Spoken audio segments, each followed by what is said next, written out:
Guys, back Justin and Eddie back again for another review. After been a while since you've seen him.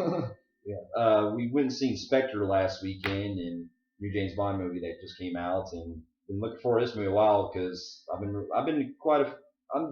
quite a huge fan of the Daniel Craig ones, and been a while since I've been doing a lot of reviews consistently, so I'm trying to get back on track. So anyway, we've been kind of saving our money on going to movies lately because we're looking for the biggest one coming out in December. You pretty much know what that is. But anyway, I've been looking for this movie for a while, and I had a really good time with it. I loved it a lot.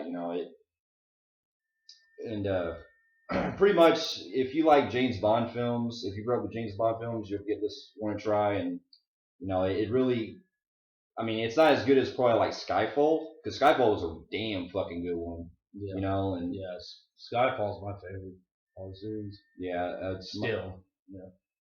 Yeah, the pretty much the story goes is in this one you got Daniel Craig as James Bond again, and it's really cool how this one is kind of like an actual sequel to the other three films. Yeah. Because this one actually, not to spoil anything, but it kind of connects all of them. Yeah, that's why I really like that one. We finally seen one that's connected.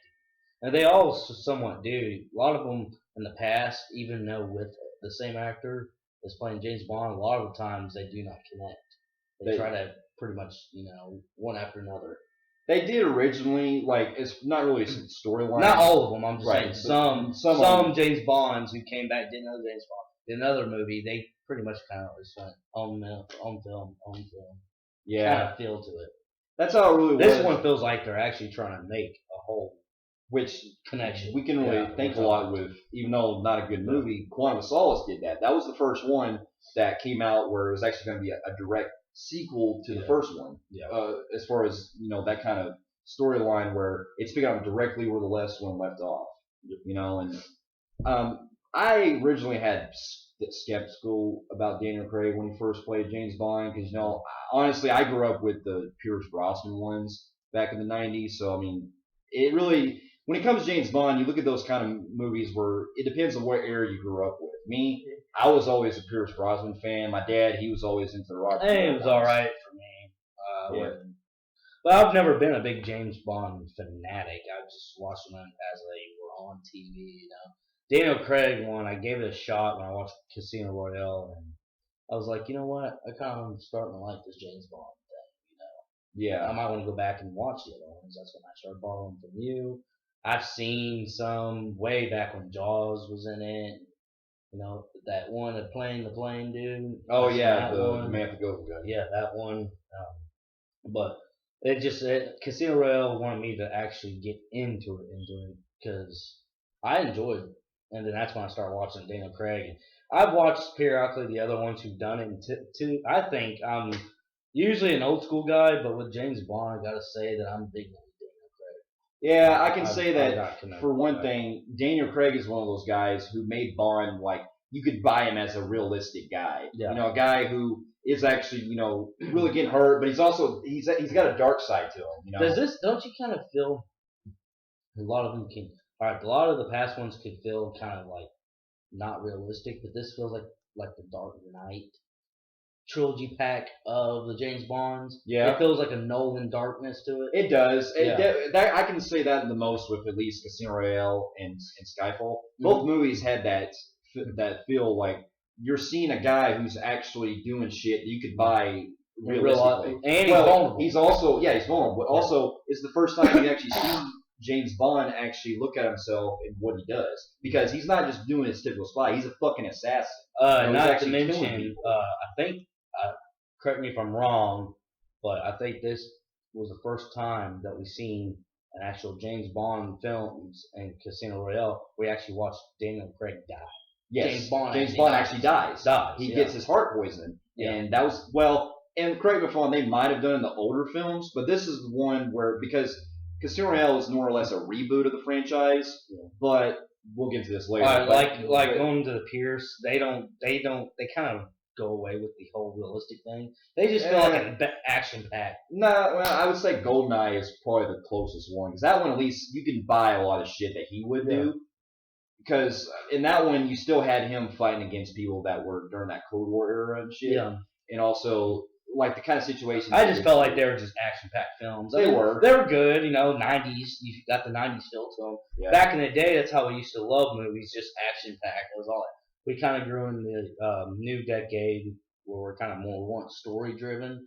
But you also want to be more vulnerable. Yeah, and more vulnerability to your characters. Because when you see an action film, you do realize because movies back in the day were a lot different from nowadays. Because back in the day, they were a lot more campier. They're a lot more what you call more fun. Where you have to, it was a movie you go see as a popcorn. Yeah. You shut your brain off and you. 90s was the decade of the popcorns, flicks, because you weren't there to see story. You weren't really there other than cool ass explosion. Don't get me wrong, I still like that. It's just I'm getting big on dialogue and story driven and vulnerability. And I'm also looking at it too. I'm just noticing that a lot of action films nowadays they do rely a lot of that. But it's also cool that, and we'll get into Spectre in a minute, but it's cool that we, at least with the James Bond films we have nowadays, they're still sticking with that trend where you still get your usual explosions and shit. But also, the one thing I love about the James Bond films still now, you still get actual stunts. It's actually still them doing their own shit. Yeah. Which is something you still don't see a lot nowadays. Not at least a lot of action films. Yeah. But anyway, going into Spectre I was really looking forward to the most because not only did it look like it was going to pretty much, because going into the film, I already heard about Daniel Craig pretty much doing a one-off, whether he wants to come back or not. Like this is possibly his last movie. So it really got me excited for it, and unfortunately I couldn't watch it in IMAX. And I felt like they were having a closure to an actual Bond, like they were saying goodbye, but they were not just he's leaving, but they were actually closing it out. Right. Like it was going to be, something to do with family. It was closing. Yeah. Yeah, because it all seemed like it was building something that we saw in the previous films. Because, okay, not to really go into too detail, but it's hard to really exploit. Tell you guys pretty much, if you follow the storyline of Casino Royale and Quantum of Solace, this movie really follows more of those two films into Skyfall, even though it kind of connects some things that were from Skyfall that we didn't know before. So think of it like it's like the Dark Knight Rises of the series. It connects the first two films, but it tries to be one of those movies where, like the Dark Knight trilogy, Dark Knight Rises is more keen to the Batman Begins than it is to Dark Knight. As far as plot elements. Yeah, not only that, they revived one of the biggest villains of the Bonds. Yeah, we won't say who it is, but that really was refreshing relief. I was like, yes, they finally brought that character back. Yeah. But also, I actually didn't mind some villains that had in this one too, like the Batista's character, that big motherfucker, big Bane-looking guy. Yeah, he was fucking vicious. Like when he's on that shit on the train when he's fighting him, and the part where earlier in the movie when he's in that car chase and he's trying to kill him. Mm-hmm. The action scenes are really spectacular in this film. You can really say that this one really puts it up there. If you saw it in IMAX, you get more of the experience. Yeah, IMAX what's weird is between IMAX, there's usually a big difference from IMAX visuals and theater visuals. But for this movie, you can really see a great detail of how beautiful film is in the theaters too. It is, yeah. So it's not like some movies out there that make IMAX movies. You have to actually really go to IMAX to get the visuals. The actual experience. Theaters are just, especially if it's IMAX, it's really the air part. You gotta kind of see it in IMAX, but this movie actually worked. Right. Beautiful. So getting stuck and that couldn't make it up there to an IMAX theater, we were able to see it in theaters. I felt like I got enough visual. I did too. Gorgeousness on that movie. I mean, it adds. It also depends. Going to IMAX just for a minute. It also adds the kind of movie you're looking for. Like big epic scale movies like this, they're made for IMAX or 3D movies for that matter. Now, if it's something that just happens to be in IMAX, not to cut you off, I really felt this movie could have been in 3D because in this movie they do give us a lot of elements of 3D. Like at the beginning when he's on that tower he's in Mexico and he's on that rooftop. You can really see like when the building's coming down that it looked like a lot of shit was coming. There's a lot of stuff though, man, because there's even parts where Bond takes out two guys, they fall towards the screen like if they would have fell on the audience. Yeah, not shot in IMAX or 3D. I don't know why, but maybe they did this because 10 years down the road they took the cheaper route instead of shooting it IMAX 3D. they were going cheaper, and then maybe they're going to re-release it 10 years down the road, IMAX 3D or right, 3D regular, or like release it on Blu-ray as a 3D. Yeah, as a 3D, because they are aiming for something. They wouldn't really direct a lot of focus, because I've seen a lot of 3D shots. A lot. I did too. Especially there was even that plane sequence when he's in that or he's in that car in that. Hell, the helicopter sequence was 3D. The beginning was 3D. Throughout the whole movie, there's a lot of 3D. There is. It really they just don't. They don't shoot it. They don't shoot in that way. Yeah. But also, what I love about this story too is that you really get into a lot of the mysteries around it, because this isn't like your typical Bond film where he's just on a mission. This is actually a personal vendetta that he's going after from the other movies. So I really love this aspect of the film a lot. Put spoiler on this. You got. There's going to be a lot of connecting M in this movie. Right. The girl M. Obviously they got a new guy now that's playing a new M, but we're talking about the original from the girl, the one that's been in Pierce Brosnan's too. She's got a lot of video of her. They kind of do a Scream 3 where she's pretty much relaying information over a video. She knew this was going to happen. She knew she was going to die. She predicted her death, and she's sitting there telling Bond throughout, this is what's going to happen. So technically, she kind of cast in this movie a little bit. Yeah. Because she came back to fill in the videos, which was pretty shocking because you thought, okay, she died, she's over with. Oh, yeah, but also story. But what I also like too is that in this one, it seemed like they were gearing more to what the fans actually wanted as far as Bond, because unlike in the other movies where they relied very heavily on realism and they're doing they were gearing away from those kind of tropes in the original Bond movies. Mm-hmm. This one, they bring it back. You see the gadgets. You see the cars. You see the women. Yeah. Everything that you loved in the original Bond movies, they brought back. It's a love letter to that. They even brought the old school cars. That's what I'm saying. Classic cars. Classic ones like the Sean Connery eras. They did actually do a lot of homages from other films. The traditional all white from Sean Connery's look from Goldfinger. Yep. Yes, and also I do also like the girl in the movie too. I forgot her name. Marie. Oh, the one. His team up. Yeah, I thought she was good because I thought her and him actually had some good chemistry together. Yeah, I thought. And it was really, she really brought a lot of depth to her role because she really seemed like she had that he was on a mission also not only for himself but also what happens to her. Not to spoil also too much on this, but what I like about this is we're finally looking back way into Bond's past. We're talking about his childhood, everything. It all comes tenfold. We don't get that with James Bond films. No, we don't. We don't get, where was it? What was he when he was 5, 6? Right. Or who was his parents? What happened to them? Yeah. And this movie gives us all of it. They do. They do elaborate that from what Skyfall did, because Skyfall, for those who have seen Skyfall, it's not to spoil anything, but that one also gave us hints of pretty much his past of what happened.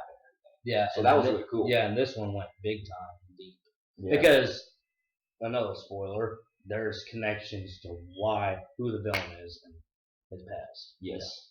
Yeah. And also, another thing I like too about this film the most is how the film really doesn't really dive too well into the whole. Well, I'm sorry, let me rephrase. I like how you're also getting everyone to be a part of his mission. You get to see M on his mission. You get to see because there's a subplot. Oh yeah. There's a subplot going on where this guy, I forgot. There's usually movies fail at that, and they're trying to give other people parts of the role. But what he's trying to say is, and I did like about that movie, is you get more, not just Bond. Like when shit goes down, Bond is pretty much beaten. He's like the Dark Knight Rises. He just can't handle this. So he's got the new M is even becoming like a Bond. Then you got the girl having to play her spot, and she has to take over. Moneypenny, and then Q is everybody's got a part, which is cool because that breaks the trend of what it was originally before. Because in older movies, if Bond was on his own, he had no help. Now I understand that can break the whole thing where Bond doesn't need help, he goes on. Well, no, because I feel like this is more of a personal mission. It seems like he can't handle it. The odds are against him. Mm-hmm.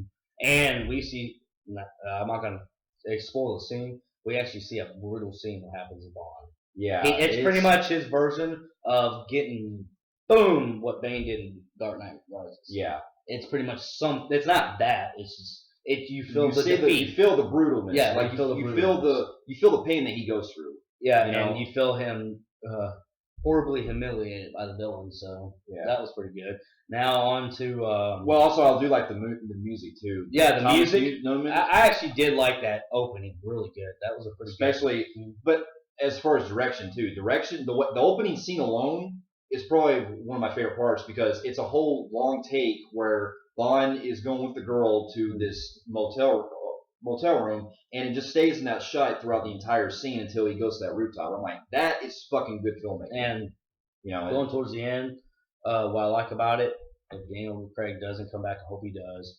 But if he doesn't, I actually, for once, I'm not going to trip out or flip out on it because they actually literally do it to where he can come back, but they also closed it very good. Right. Basically, it's open end. So I guess we could just say, you know what, he can go ahead and move on, just so they don't, because this did feel like a closure. It did feel like it. It should be more. It felt like everything was tied up. There's probably a couple things they could probably pick up on a little bit, but other than that, I think they really captured the everything. They closed it off good. Yeah, I was looking forward to my theory of what I thought they should end it with. With all these bonds, they bring up all the bonds, and he sees Brosnan's picture, Sean Connery's, everybody's been, and then he finds out he's basically Jason Bourne. Yeah, and that way we can actually have a tie-in of every movie that they made. It would feel comfortable. That's one of the theories they have is that there's a code name. People, this is just theories, keep in mind. People have theorized that James Bond is a code name where every guy who plays James Bond is given that name, and then once when they retire, somebody gets to be another 007. Like they have 006, they had 007, they have a 008, they have a 009, they have all these doubles. And when that's your position, when you're done, you close yourself out. You're over with. You're done. You close yourself out. You're not Bond anymore. And then the next person comes in, and he could be another. The next person will be 007. That's what I was hoping they would do, and that's a good theory. And I wish they would have showed. That would have been an A+ closure if they did that. That would be. End. But it would also be a tribute to what we had in the past. That would be a great throwback to a lot of the classic. I think that's our only chance that we can put all these together. Yeah, we can actually, because back then they were making an anthology. They didn't care about the whole, we got to come together. They're now starting to, and they're like, well, we can kind of do it like this. And, Well, the only, I can see, not to switch gears, but going back to the original films, they did have a few characters that stuck around throughout the majority of the franchise that you kind of see pop up later. Some of the villains would pop up later, or you would see some of the minor characters, but mostly it's a different Bond in every 4 or 5 movies. Now on to the problems. Yeah. All right. My problem is, and Bond's movies can do this, but it still bothered me in this movie was the pacing. We did, after we get the cool scenes, I was happy and all that. We do get a long stretch. I can handle it so much, but they really overshot a little bit of dialogue, getting with the girl and doing her, and then getting with another girl and doing her. It's just, it felt like it was a constant do. It was. And I'm just like, okay, can we do some action scenes? Because you do get a big gap from a great opening. I love the opening. And then, you have to have your Bond, have sex, and meet a girl. But then, it's just like, okay, we get this really drawn out story of her. And then they love each other and keep drinking and doing little, fancy shit, rich people shit. And I'm like, okay. That, and I agree. I'm the same way. Yeah. The pacing did bother me. But now, it didn't bother me as much as I thought it would be from Opio's sake. That was one thing that a lot of people have criticized. I can agree to, but only to an extent. They did have a lot of interesting things happening during those scenes, like the dialogue they bring up. That's what kept me. That's what kept me into it. If they didn't have those little pop-ins or those little gadget parts where you're seeing the gadgets and all that, that movie could have maybe gotten a little worse. Right. Because I think my biggest thing with the pacing is that every time it would a lot of the scenes that would go on longer would mainly have to do with either the scenes with MI6 and their subplot going on with shutting down the program, or it would have the dialogue going on about Bond looking to uh, avenge or basically take care of the girl because her father, happened.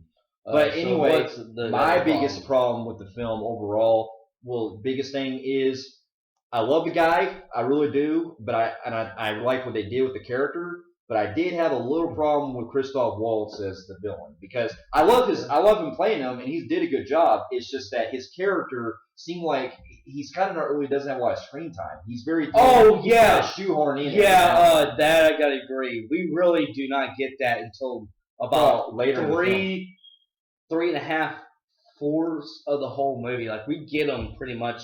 Like if you've seen the bar when you watch TV, you see the time limit when it goes down when you're watching a movie. We literally like from here to here. By the time you see this dude and you know something's about to go down, it's pretty much all the way over here. Yeah. Well, I mean, you see him kind of about at least the first half of the film. Yeah, the whole movie they spend more time finding. They do.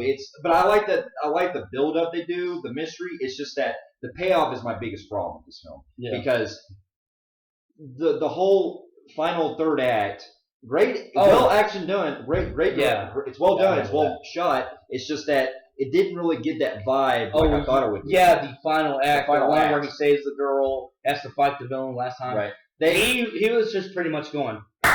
It was just like that. I'm like, whoa, that was pretty damn cool. I know. See what now. Keep in mind, I knew why they did this because again, I understand they're trying to break the trend where you don't want to have you're expecting the final climax to be there, but this one they changed it up because people were expecting that too much. I understand that, but it felt like it was more reasonable because that's how classic James Bond movies were. If they're trying to be in that approach where you're bringing back all the classic James Bonds. He did as much as what this villain tried to do to him and trap him from not getting out or made it obstacle a little worse. When you actually get the Bond versus the villain, where nothing stands between them but to fight, Bond pretty much does overpower him very. It's just pretty much like you're done. Yeah. And it's just like he's like, boom, you're done, you're down. Yeah. I'm just like, wow, that's he's kind of a weak villain. Now, another phrase I do say though, when he gets to near the final climax, I love what they almost do where he's on that machine and it has like the needle, the that needles going in. That was a scene I didn't want to spoil. No, I'm not going into that. I'm saying there's a part where he's basically digging. Well, he's like crushing his brain almost. I was going to bring that up. Well, I didn't want to bring that up, but that's where I get to the point. That's what he did to James Bond. Yeah. Like Batman does the. Yeah. That was that version. Oh, okay, yeah. Sorry. Because it pretty much was taking him down. Bond pretty much was done for until that girl. Yeah. But no spoilers on this. Okay. Give those spoilers. Okay, but anyway. Our final verdict. I really love the film a lot. It's not quite as good as Skyfall, but it's up there. It is definitely my second favorite. Well, I'm going to have to watch all of them again to really get the vibe. But so far, it's not as good as Skyfall, but it's still a million times better than Quantum of Solace. Yeah. I am not a fan of Quantum of Solace. I thought that movie was it felt too much like a Bourne movie. It didn't. It had some cool stuff happening, but no, this one was a lot better. So I give it probably a 8.75 out of 10. I'll do 85%, pretty much 8.5 out of 10. B plus. I do gotta agree with him. I'm Skyfall as still my number one. I really love that one. Then I'm on Spectre. Then I'm on Casino Royale as my third, and Quantum of Solace was pretty much my fourth. Yeah, I really didn't have nothing drawn to nothing but just good action. Yeah, it pretty much was. It was. I mean, I like. You didn't like the girl in that one. No, she wasn't bad. I didn't mind her performance. It's just they didn't really do much with her character. She was just. Okay, well, it does feel like they're hashtagging the first Jason Bourne movie, the Bourne Identity, and then onto the second one, because pretty much what they're doing in Supremacy, like in those two films, you got the psychic girl that gets into shit and then follows him around. They're both and she's also being looked for too. Yeah. So they pretty much do hashtag. They do, From but Jason- also the from reason I Jason don't Bourne. like a lot of Quantum of Solace to begin with is that movie is badly edited. A lot of the action scenes, I couldn't tell what the fuck was happening. Like a lot quick, of it was all quick yeah. cuts, like really cut. Yeah. You know, thankfully they really fixed that with the other three movies, because you got to think Quantum of Solace, they were pretty much saying, look, we're going to do a direct sequel, but this time we got to make it more action oriented, because people did have problems with the pacing with Casino Royale. Yeah, Casino Royale pretty much was the least action of the series. I think it was. But I got into, which is really rare, I got into the drama storyline with that one. You know, I wasn't too harsh on that. I actually really liked it. I did too. I really liked, because when I first saw Casino Royale, I wasn't really too big on it like I thought I was going to be. When it first came out, I was like, I don't watch this. I'm not a big fan of Daniel Craig. And then I watched it years later. I was like, wow, I really fucking missed out. I wonder why I didn't watch this to begin with. Mm-hmm. This is a better Bond, or this is the kind of Bond I can expect. And well, not just that, but it also goes more in the book too. The book Casino Royale is kind of like what they interpreted like the movie would be. And that movie, I gave Casino Royale I gave it some thumbs up, especially when they killed James Bond in that. Yeah. And I seen his heart slowly. That's a pretty freaking scary scene, because you can imagine how you feel you feel helpless as you feel your heart slowly dying. Yeah. Just quitting. Yeah, that's pretty fucking good, and you get to actually see detail of that, which is pretty fucking scary. Oh yeah, especially when he like for a split second his heart basically just dies, and then it takes like a minute later they turn it back on. I'm like, damn. He had to do something. He had to didn't he have to put something in him? Yeah, it was he put it in at first. It was like this electric, or it was a needle, I think. He put it in his chest. And then the girl had to come out there to pretty much finish it off. Like, yeah, because for once, and what I really respect about that scene is you get James Bond in the other films. Like Pierce Brosnan, he would have got it the last second, like, buzzer beater, he'd been good.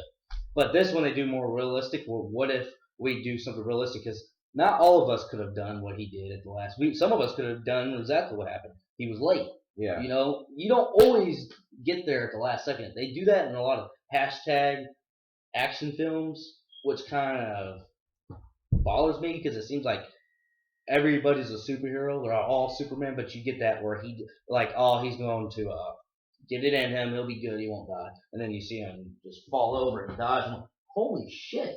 Yeah. All right, damn, that's pretty good. We don't got that. James Bond is so powerful, he can do anything. Exactly. So it'd be really cool, and I always bring this up a lot of time with my friends, is if there's a world out there where they could do a crossover, I want to see Jason Bourne, James Bond, and Ethan Hunt from Mission Impossible movies all come together in one movie. If they ever make a movie like that would be awesome. Another person that's getting up there is Shadow Recruit Jack Ryan. Ryan, yeah. And you could also say Brian from Taken. Kind of. I mean, they need to fix that horrible third movie. Yeah, really. All right, but anyways, it was good. 8.5 out of 10. Yeah, we'll definitely check it out in theaters when it comes out as well. I'm gonna definitely buy it with my collection, buy the ones on Blu-ray. Next review will be. I'm gonna make sure I watch this and do a review on it. I'll be doing Hunger Games Mockingjay Part 2, and we'll be seeing that probably next weekend. I'm not sure about this weekend yet. So hope everyone has a good rest of your weekend coming up, and we should see you guys in our next review, either with me or both of us. Depending on what he does. I'm out of here. See you later.